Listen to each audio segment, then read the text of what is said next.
Hey folks, what's going on? This is Peter Kadar with you. I'm coming to you from a corner of my living room in Hamilton, Ontario. I just moved here a couple of months ago and I've been working really hard to get my studio in there set up. If you want to follow my studio and my education stuff that I do, that's Hammer Action on Facebook and Instagram. Tonight I want to talk about this little rig that I've been meaning to set up for a while. As I get more settled in, I want to, get a couple of things set up around the house. And I like to have little spots, sometimes just cheap gear, sometimes whatever, and I just call it an inspiration station. And that's what this is meant to be. So my clav and my Rhodes, they don't fit in the studio, and I've been wanting to take some of this other gear that I've had, get it all working together and create something with it. So the focus of this is just to have fun, maybe capture some audio at a later date and drop it into a project or something like that. But I'm going to just take you through everything that I've got working here. I'm going to describe how I got it set up, and then I'll do a little audio demonstration. So I hope you like it. Consider liking, sharing, and subscribing. And let's get into it. On my left, I've got the Novation Circuit Rhythm. And I picked this up on sale when I was on tour about a year and a half ago. I think Long and McQuaid were blowing them out for like $130 Canadian or something like that. It's really good. It's got an SD card in there. I can put all kinds of drum samples in it. This thing is a great drum sequencer. It can sequence anything and it can sample, which is amazing. And it's got really good effects, but I'm using it primarily as a source of drums. But I'm also sequencing. I've got the MIDI out of this going into the MIDI in on my Volca bass, and I've got sync coming out of this going into both the Volca modular and the Volca bass. So I'm using this sequencer because I find it's a way better sequencer than what's in the Volca bass. The bass is it's a really short sequence, and I haven't figured out a way to change the clock length to make something like 2 bars, for example. And I'm still getting, I haven't used the Novation in a long time, but it's actually a really great machine. So now the only thing I haven't figured out is how to only have a sequencer track over MIDI and not triggering something internally. So the bass line is super simple because it's with the kick. So it is what it is. Next up, I've got the Volca modular up top, and that is, I got that one used as well. That one I think I got for like $150 or something.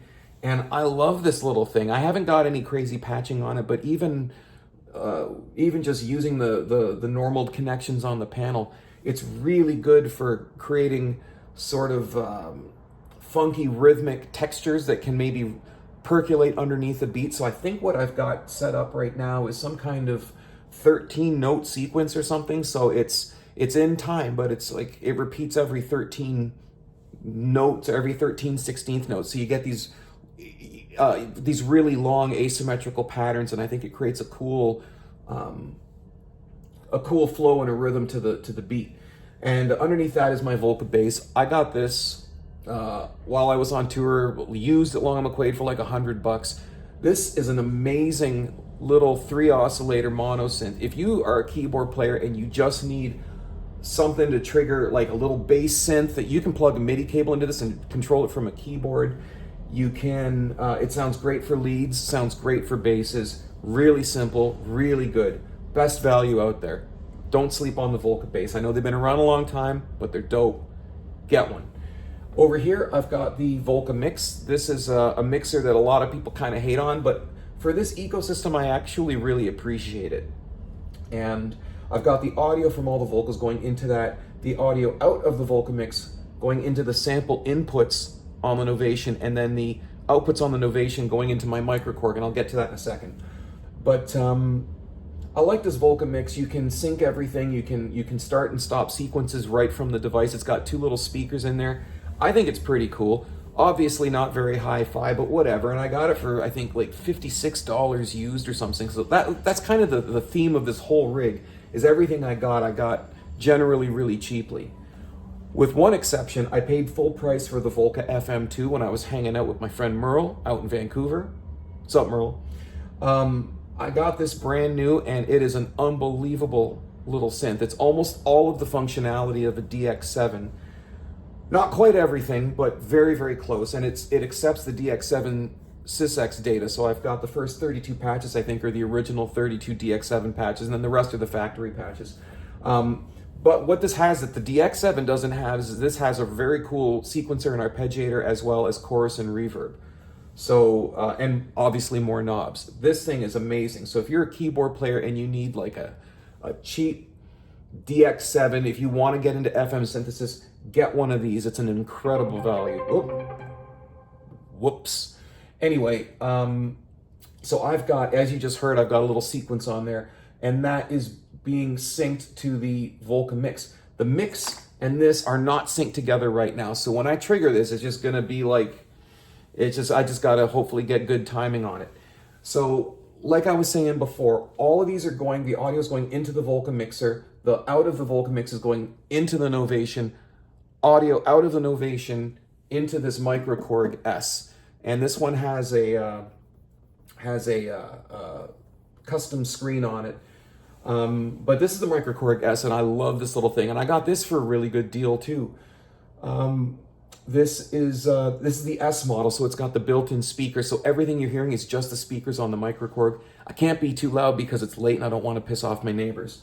But what I did is I put a sequence in. I just connected MIDI into the Volca FM, and I recorded about a 4-bar arpeggiator pattern that I recorded into the sequencer, and then I unplugged MIDI, and then I can pull up a sound on the Microkorg and play over top of it. So that's what I'm going to show you right now. Let's get into some demonstrations. So I'm going to start with the beat, and then I'm going to unmute the other parts. Pay attention to what the Volca modular adds to the beat, because I think that's a really cool texture that it creates. All right, here we go.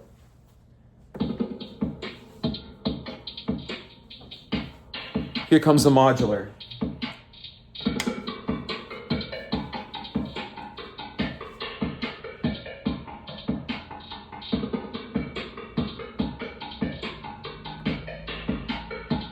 Here comes the bass.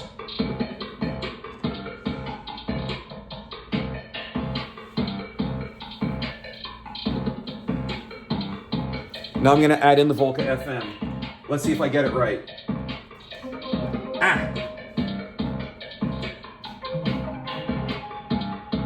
Actually, it's kind of cool.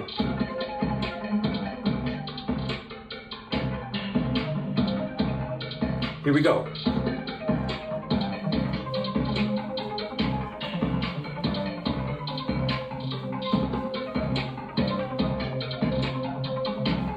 Sometimes triggering things off time actually creates some cool offset phrases that I wouldn't maybe think of otherwise. Anyway, I'm going to play over top with the Microkorg.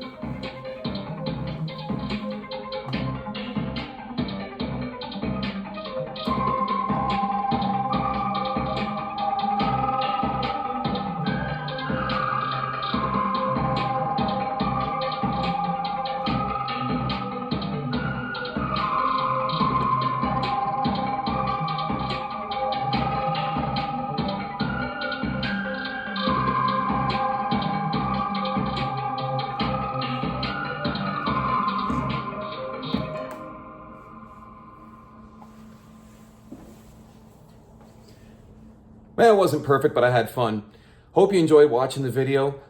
Tell me about, do you have an inspiration station of your own? Let me know in the comments below what you've got and how you got it set up. I got a couple of these around the house, and it's just a fun way to kind of put together some gear that you wouldn't maybe otherwise end up getting around to using. So yeah, let me know what you think. Like, share, and subscribe, and I'll catch you next time. Stay safe, keep making music. Peace.